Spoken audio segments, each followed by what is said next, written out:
اقوال زرعی، اسلامی اقوال، موٹیویٹڈ اقوال زرعی۔ رسول اللہ صلی اللہ علیہ وآلہ وسلم نے ارشاد فرمایا، جب تو بیمار کے پاس جائے تو اس سے اپنے لیے دعا کی طلب کر، بیمار کی دعا ایسی ہے جیسے ملائکہ کی دعا۔ رشتے اگر سچے ہوں تو انہیں سنبھالنا نہیں پڑتا، اور جن رشتوں کو سنبھالنا پڑتا ہے وہ کبھی سچے نہیں ہوتے۔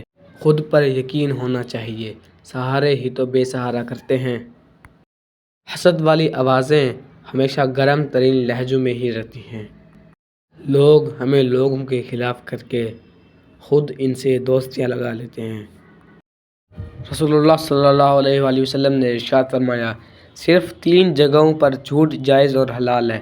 ایک یہ کہ آدمی اپنی بیوی سے بات کرے تاکہ اس کو راضی کر لے، دوسرا جنگ میں جھوٹ بولنا، اور تیسرا لوگوں کے درمیان صلح کرانے کے لیے جھوٹ بولنا۔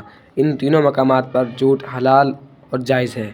سرکار دو عالم صلی اللہ علیہ وآلہ وسلم نے فرمایا، میری امت کے تمام لوگوں کے گناہ اللہ تعالیٰ بخش دیں گے سوائے ان لوگوں کے جو گناہ کر کے لوگوں کو فخر سے بتائیں کہ ہم نے یہ گناہ کیا ہے۔